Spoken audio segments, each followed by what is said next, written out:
Ici aux États-Unis, le raz-de-marée attendu par les républicains aux élections de mi-mandat ne s'est pas concrétisé aux grandes dames des leaders du parti. C'est surtout vrai au Sénat, qui va rester sous contrôle démocrate, alors que pour l'heure, les républicains semblent se rapprocher de la majorité à la Chambre des représentants.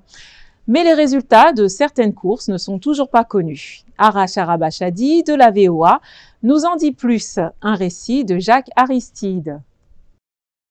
La sénatrice Catherine Cortez Masto, la première femme du Nevada et la première hispanique jamais élue au Sénat, a battu sur le fil le républicain et ancien procureur général de l'État Adam Laxalt. Cette victoire permet aux démocrates de contrôler au moins une chambre du Congrès américain au cours des 2 dernières années de l'actuel mandat du président Joe Biden. Du coup, Chuck Schumer, le sénateur démocrate de New York, va demeurer le chef de la majorité à la Chambre haute. Lors de son voyage au Cambodge, le président Biden n'a pas manqué de le féliciter. Félicitations au sénateur Schumer. Il a de nouveau la majorité et nous nous concentrons maintenant sur la Géorgie. Nous nous sentons bien et je sais que je suis un peu trop optimiste. Je comprends cela, mais je ne suis pas surpris du taux de participation. Je suis incroyablement satisfait de la participation et je pense que c'est le reflet de la qualité de nos candidats. La qualité des candidats a été un thème récurrent lors du scrutin. Le chef de la minorité républicaine au Sénat, Mitch McConnell, ayant critiqué les candidats de son propre parti.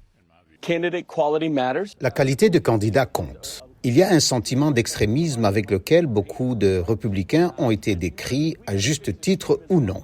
En tant qu'Américains, nous devons lutter contre l'extrémisme en ce moment, et je pense que c'est exactement ce que vous avez vu.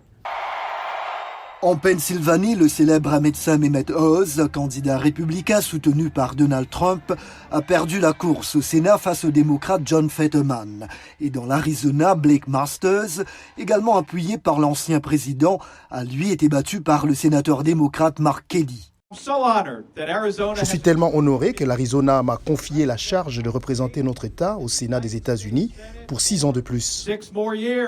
Avec 50 sièges, les démocrates contrôlent effectivement le Sénat, la vice-présidente Kamala Harris disposant du pouvoir de départager les élus. En Géorgie, le républicain et ancienne vedette du football américain Herschel Walker et le sénateur démocrate Raphaël Warnock se dirigent vers un second tour de l'élection sénatoriale prévue le 6 décembre.